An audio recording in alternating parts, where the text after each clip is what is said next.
शिवं भवहरं हरं शिवं भवहरं हरं शिवं भवहरं हरं शिवं भवहरं हरं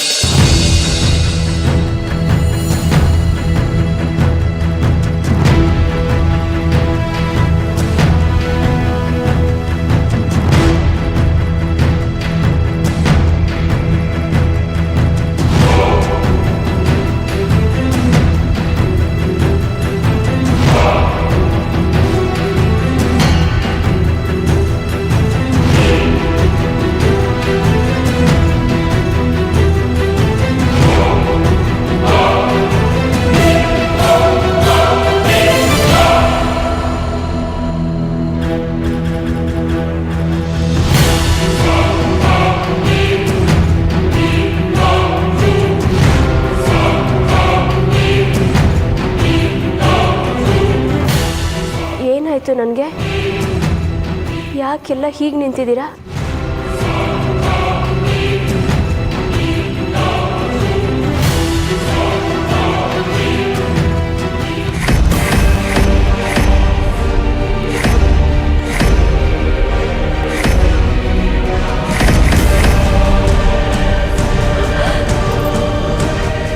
ಯಾಕೆ ಹೇಮಾ ಹಾಗೆ ಬೆಚ್ಚಿಬಿದ್ದೆ?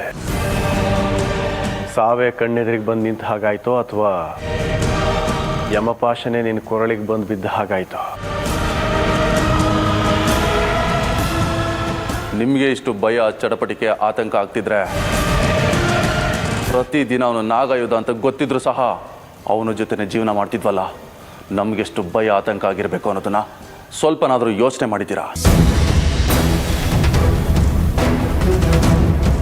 ಕಣ್ಣಿಗೆ ಕಾಣೋದೆಲ್ಲ ಸತ್ಯ ಅಲ್ಲ, ಕಾಣದೇ ಇರೋದೆಲ್ಲ ಮಿಥ್ಯ ಅಲ್ಲ ಅನ್ನೋದು ಈಗಲಾದ್ರೂ ಗೊತ್ತಾಯ್ತಾ? ಅರ್ಜುನ್ ಸಾಮಾನ್ಯ ಮನುಷ್ಯ ಅಲ್ಲ, ನಾಗಯೋಧ ಅನ್ನೋದನ್ನ ಈಗಲಾದ್ರೂ ನಂಬ್ತೀಯ ನೀನು? ನಂಬ್ತೀನಿ.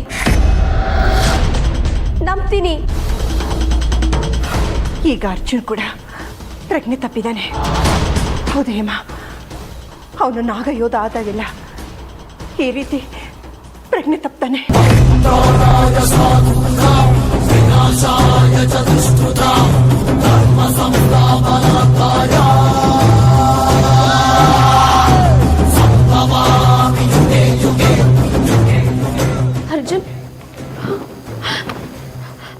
ಅರ್ಜುನ್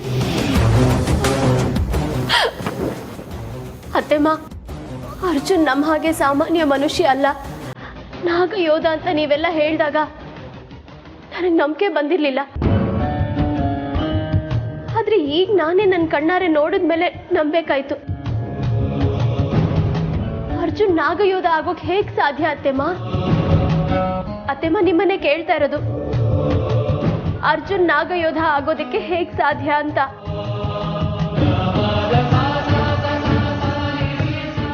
ಅರ್ಜುನ್ ನಿನ್ ಜನ್ಮ ಕೊಟ್ಟಿಲ್ಲ,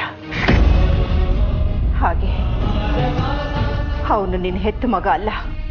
ದಯವಿಟ್ಟು ಅದೇನು ಅಂತ ಸರಿಯಾಗಿ ಹೇಳಿ ಅತ್ತೆಮ್ಮ. ಮಗುಗೆ ಜನ್ಮ ಆದ್ರೆ ತಾಯಿಗೆ ಅದು ಪುನರ್ಜನ್ಮ. ನೀನು ನಿನ್ನ ಮಗುಗೆ ಜನ್ಮ ಕೊಡ್ಲಿಲ್ಲ ಹೇಮಾ. ಅಂದ್ರೆ ನಿನ್ನ ಮಗು ಹುಟ್ಟಬೇಕಾದ್ರೆ ಸತ್ತೋಗಿತ್ತು.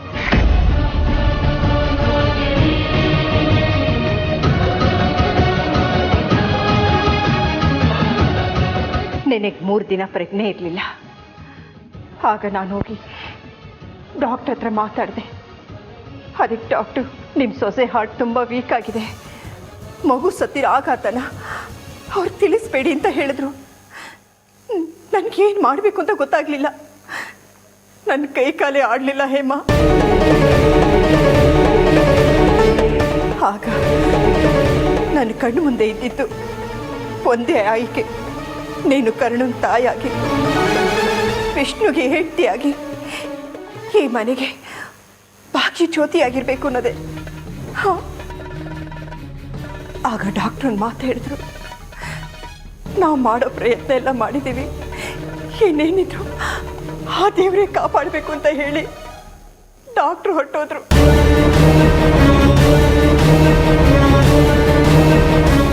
ದಿಕ್ಕೆಟ್ಟವ್ರಿಗೆ ದೇವರೇ ದಿಕ್ಕು ಅಂತ ಡಾಕ್ಟ್ರ್ ಹೇಳಿದಾಗೆ ನಾನು ದೇವ್ರ ಹತ್ರನೇ ಹೋದೆ. ಆ ದೇವ್ರನ್ನ ಕೇಳ್ಕೊಂಡೆ, ನನ್ನ ಸೊಸೆನ ಕಾಪಾಡು, ಈ ಮನೇನ ಕಾಪಾಡು ಅಂತ. ನಾನು ದೇವಸ್ಥಾನದಿಂದ ಹೊರಗಡೆ ಬಂದು ಸ್ವಲ್ಪ ದೂರ ನಡ್ಕೊಂಡು ಬರಬೇಕಾದ್ರೆ ಅಲ್ಲಿ ನಾಗಮೊಟ್ಟೆಯಿಂದ ಆಗ್ತಾನೆ ಮರಿಗಳು ಹೊರಗಡೆ ಬರ್ತಾ ಇತ್ತು. ನಾನು ಅದನ್ನೇ ನೋಡ್ತಾ ನಿಂತಿದ್ದೆ. ಇದ್ದಕ್ಕಿದ್ದಾಗೆ ಒಂದು ಮಗು ಅಳೋ ಶಬ್ದ ಕೇಳಿಸ್ತು ನನಗೆ. ಎಲ್ಲೋ ಮಗು ಅಳ್ತಾ ಇದೆಯಲ್ಲ ಅಂತ ನಾನು ನಿಂತಿರಗ್ ನೋಡಿದೆ. ಅದರಲ್ಲಿ ನನ್ನ ಹಿಂದೆ 7 ಎಳೆ ಸರ್ಪ ನಿಂತು. ಅದನ್ನು ನೋಡಿ ನಾನು ಗಾಬರಿ ಆದೆ. ಆದರೆ ಆ ಎಡೆ ಕೆಳಗಡೆ ಒಂದು ಎಳೆ ಮಗು ಅಳ್ತಾ ಇತ್ತು. ಆದರೆ ಆ ಮಗುಗೆ ಕಾಲಿರಲಿಲ್ಲ, ಹಾವಿನ ಬಾಲ ಇತ್ತು. ಅದು ನೋಡಿ ನಾನು ಗಾಬರಿ ಆದೆ. ನಾನು ಅದನ್ನೇ ನೋಡ್ತಾ ನಿಂತಿದ್ದೆ. ಆದರೆ ಇದ್ದಕ್ಕಿದ್ದಾಗೆ ಆ ಬಾಲ ಮಾಯ ಆಯಿತು. ಆ ಮಗುಗೆ ಕಾಲ್ಗಳು ಬಂತು. ನಾನು ಅದನ್ನೇ ನೋಡ್ತಾ ನಿಂತ್ಬಿಟ್ಟೆ. ಆ 7 ಎಳೆ ಸರ್ಪ ಈ ಮಗುನ ತಗೊಂಡೋಗಿ, ನೀನು ಸಾಕು, ಈ ಮಗು ಮನುಷ್ಯ ಮಧ್ಯೆ ಬೆಳಿಬೇಕು, ಇದು ದೇವರ ಸಂಕಲ್ಪ ಅಂತ ಹೇಳಿ ಮಾಯ ಆಗೋಯ್ತು.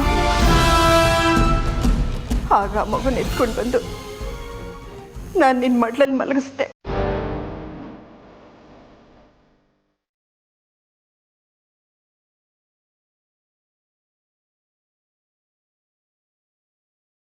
ಬೆಳೀತಾ ಬೆಳೀತಾ ಅರ್ಜುನ್ ಎಲ್ಲರೂ ಮುತ್ತಿನ ಮಗ ಆದ. ಕರ್ಣನ್ಗೂ ಅರ್ಜುನ್ಗೂ ಯಾವ ವ್ಯತ್ಯಾಸ ಇಲ್ಲದೆ ಬೆಳೆದ.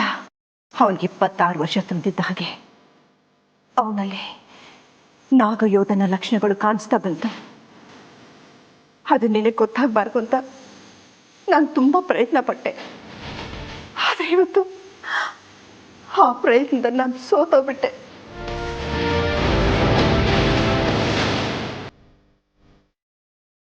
ಯಾವ ಜನ್ಮದಲ್ಲಿ ನಾನು ಅರ್ಜುನ್ ಋಣ ತಿಂದಿದ್ನೋ ಏನೋ, ಅದನ್ನು ಈಗ ತೀರಿಸ್ತಾ ಇದ್ದೀನಿ. ಆದರೆ ಒಬ್ಬ ನಾಗ ನನ್ನ ಮಗನಾಗಿ, ಹಾಗೆ ಸೊಸೆಯಾಗಿ ಇನ್ನೊಂದು ನಾಗ ನಮ್ಮ ಮನೇಲಿ ಇರುತ್ತೆ ಅನ್ನೋದನ್ನು ನನಗೆ ಕಲ್ಪನೆ ಕೂಡ ಮಾಡ್ಕೊಳ್ಳೋಕ್ಕೆ ಸಾಧ್ಯನೇ ಇಲ್ಲ ಅತ್ತೆಮ್ಮ.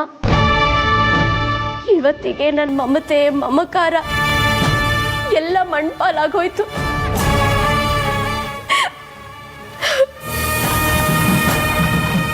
ಸಮಾಧಾನ ಮಾಡ್ಕೋ ಹೇಮಾ, ಸಮಾಧಾನ ಮಾಡ್ಕೋ.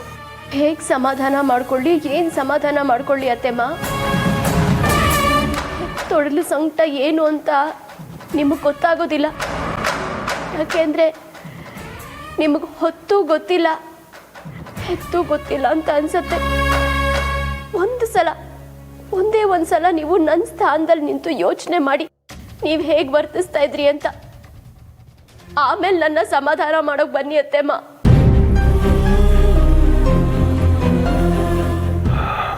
ಹೇಮಾ, ಅಳೋದ್ರಿಂದ ಯಾವ ಪ್ರಯೋಜನವೂ ಇಲ್ಲ. ಈಗ ಕಾಲ ಮಿಂಚೋಗಿದೆ.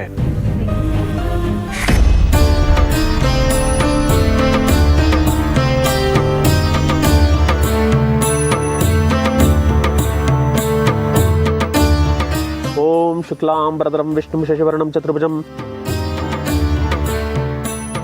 ಪ್ರಸನ್ನವದನಂ ಧ್ಯಾಯೇತ್ ಸರ್ವವಿಘ್ನೋಪಶಾಂತೇ. ಓಂ. ಅರ್ಚಕರೇ, ಈ ಪೂಜೆಗೆ ನನ್ನಿಂದ ಏನಾದರೂ ಸಹಾಯ ಬೇಕಾದರೆ ಕೇಳಿ, ನಾನು ಸಹಾಯ ಮಾಡ್ತೀನಿ. ನಿನ್ನ ಸಹಾಯ ಇಲ್ದಿರಾ ಪೂಜೆ ಹೇಗಮ್ಮ ಶುರು ಮಾಡೋಕ್ಕೆ ಸಾಧ್ಯ? ನೋಡು, ಈ ದೀಪಗಳನ್ನ ಹಚ್ಚು. ಆ ಜ್ಯೋತಿ ಅವ್ರ ಮನೆ ಮತ್ತು ಮನಸ್ಸುಗಳು ಬೆಳಗಲಿ ಅಂತ ಪ್ರಾರ್ಥನೆ ಮಾಡ್ಕೊಮ್ಮ.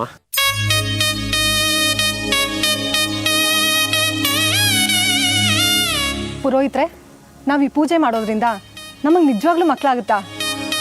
ನೋಡಮ್ಮ, ನಂಬಿಕೆ ನಾಲ್ಕಕ್ಕೆ ಕರ್ಕೊಂಡು ಹೋದ್ರೆ ಅಪನಂಬಿಕೆ ನರಕಕ್ಕೆ ಕರ್ಕೊಂಡು ಹೋಗುತ್ತೆ. ಪ್ರೀತಿಗೆ ಪ್ರಾರ್ಥನೆಗೆ ಕಲ್ಲೇ ಕರಗುತ್ತಂತೆ, ಇನ್ನು ದೇವ್ರ ಹೃದಯ ಕರಗಲ್ವಾ ತಾಯಿ?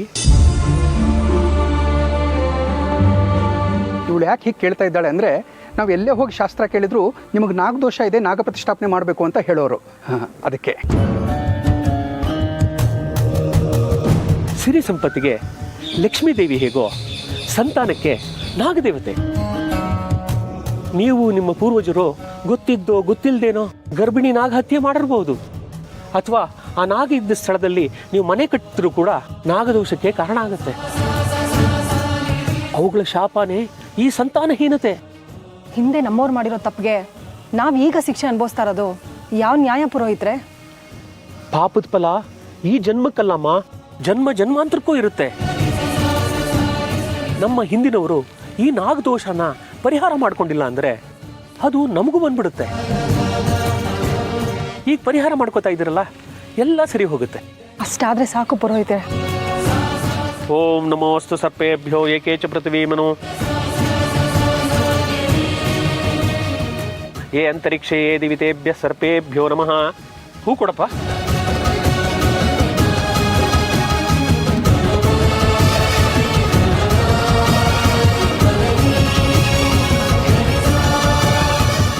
ನಾನು ನಿಮಗೆ ನಾಗಚಂಪ ಪುಷ್ಪ ತರ ಕೇಳಿದ್ದೆ, ತಂದೆ ಇಲ್ವಲ್ಲ?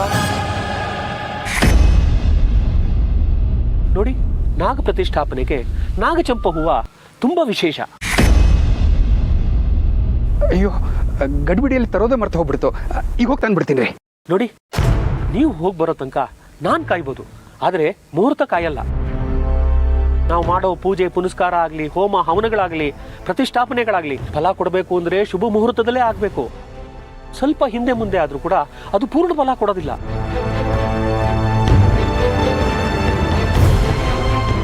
ಹಾಗಾದರೆ ನಾವು ಅಂದ್ಕೊಂಡಂಗೆ ಪೂಜೆ ಮಾಡಿ ಪ್ರತಿಷ್ಠಾಪನೆ ಮಾಡೋಕ್ಕೆ ಸಾಧ್ಯನೇ ಇಲ್ವಾ? ಅಂದರೆ ನಮಗೆ ಸಂತಾನ ಭಾಗ್ಯನೇ ಇಲ್ವಾ ಪುರೋಹಿತ್ರೆ? ಅಮ್ಮ, ನೀವು ಇಷ್ಟಕ್ಕೆ ಯಾಕೆ ಇಷ್ಟೊಂದು ಬೇಜಾರು ಮಾಡ್ಕೋತಾ ಇದ್ದೀರಾ? ಇರಿ, ಇಲ್ಲೇ ಹತ್ತಿರದಲ್ಲಿ ನಾಗಚಂಪ ಹೂವಿನ ಮರ ಇದೆ, ನಾನು ಹೋಗಿ ತಗೊಂಡು ಬರ್ತೀನಿ. ಅರ್ಚಕ್ರೆ, ನಾನು ಹೋಗ್ಬಿಟ್ಟು ಬರ್ತೀನಿ. ನೀವು ಪೂಜೆಗೆಲ್ಲ ಸಿದ್ಧ ಮಾಡ್ಕೋತಾ ಇರಿ. ಆಯ್ತಮ್ಮ, ಹೋಗಿ ಬೇಗ ತಗೊಂಡ್ಬಿಡು.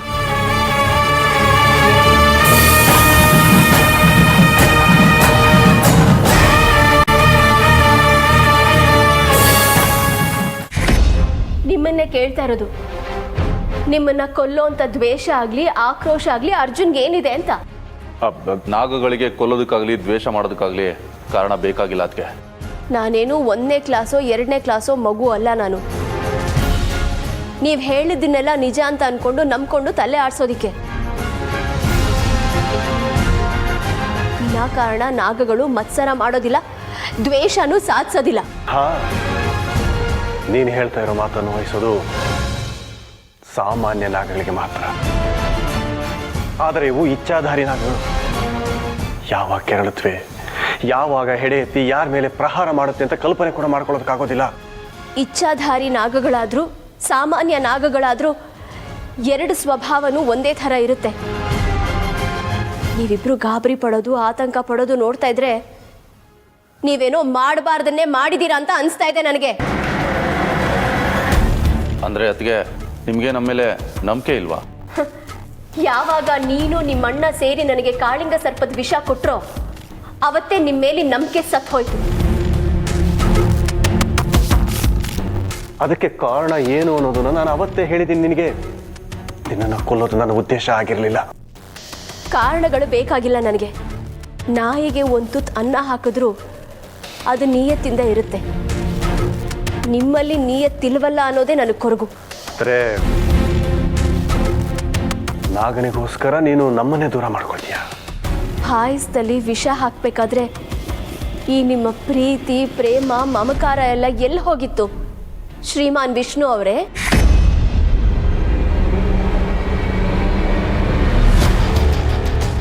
ನೀವ್ಯಾರು ಒಪ್ತಿರೋ ಬಿಡ್ತಿರೋ ನನಗಂತೂ ಗೊತ್ತಿಲ್ಲ. ಅರ್ಜುನ್ ನಾಗ ಆಗಿರಲಿ ಆಗದೇ ಇರಲಿ, ಅವನು ನನ್ನ ಮಗ ಅಂತ ನಾನು ಮನಸಾರೆ ಒಪ್ಕೊಂಡಿದ್ದೀನಿ. ಅದನ್ನು ಬದಲಾಯಿಸೋದಕ್ಕೆ ನಿಮ್ಮಿಂದ ಅಲ್ಲ, ಆ ದೇವರಿಂದನೂ ಸಾಧ್ಯ ಇಲ್ಲ. ಯಾಕೆಂದರೆ ತಾಯಿ ಹೃದಯ ಅಂಥದ್ದು, ತಾಯಿ ಪ್ರೀತಿ ಅಂಥದ್ದು. ಅದು ನಿನಗೆ ಬಿಟ್ಟಿದ್ದು. ಏನು ಬೇಕಾದರೂ ಮಾಡ್ಕೊ. ಅಂದರೆ ಅರ್ಜುನ್ ಎಚ್ಚರ ಆದಮೇಲೆ ಅವನಿಗೇನು ಹೇಳಬೇಕು ಅಂತಿದೀಯಾ? ಏನು ಹೇಳೋದು? ಇದ್ದಿದ್ದ ಹಾಗೆ ನಡೆದ ಹಾಗೆ ಹೇಳ್ತೀನಿ. ಅಂದರೆ ನೀವು ನಿಮ್ಮ ತಮ್ಮ ನಿಮ್ಮಮ್ಮ ಬಾಬಾ ಸೇರಿಕೊಂಡು ಅಮೃತನ ಹೊರಗೆ ಹಾಕಿದ್ರಲ್ಲ, ಅದನ್ನು ಅರ್ಜುನ್ಗೆ ಹೇಳ್ತೀನಿ.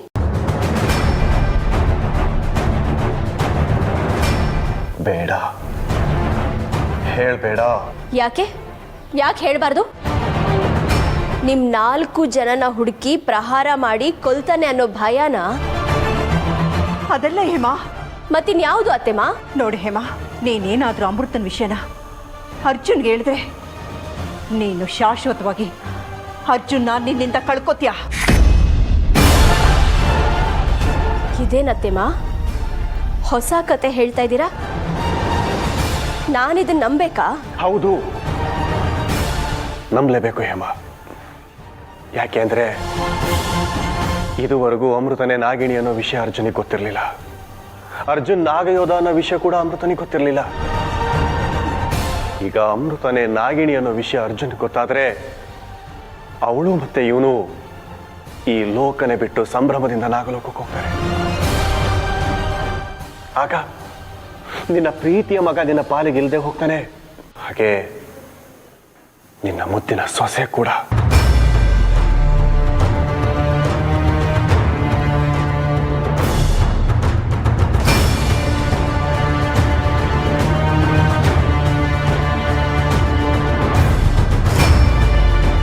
ಹೇಮಾ, ನೀನು ಅರ್ಜುನನ ಎಷ್ಟು ಪ್ರೀತಿಸ್ತೀಯೋ ನಾನು ಕೂಡ ಅಷ್ಟೇ ಪ್ರೀತಿಸ್ತೀನಿ. ನಮ್ಮಿಂದ ಅರ್ಜುನ್ ದೂರ ಆಗೋದು ನನಗೂ ಕೂಡ ಇಷ್ಟ ಇಲ್ಲ. ಅರೆ, ಇದೇನಿದು? ಇದ್ದಕ್ಕಿದ್ದ ಹಾಗೆ ವಿಷ್ಣು ಹೀಗೆ ಪ್ಲೇಟ್ ಬದಲಾಯಿಸ್ತಾ ಇದ್ದಾನೆ. ನಮ್ಮ ಪ್ರಾಣ ತೆಗೆಯೋದಕ್ಕೆ ನೋಡಿದವನು ಈ ಅರ್ಜುನ್, ಅಂಥವನಿಗೆ ನಾನು ದೂರ ಆಗೋದಕ್ಕೆ ಇಷ್ಟಪಡೋದಿಲ್ಲ ಅಂತೆಲ್ಲ ಹೇಳ್ತಾ ಇದ್ದಾನೆ. ಅವನಿಗೆ ಮಾತನ್ನು ನಂಬೇಕೋ ಬೇಡವೋ ಗೊತ್ತಾಗ್ತಾ ಇಲ್ಲ. ಅಥವಾ ಬೇರೆ ಏನಾದರೂ ತಂತ್ರ ಕುತಂತ್ರ ಮಾಡೋದಕ್ಕೆ ನೋಡ್ತಾ ಇದ್ದಾನ?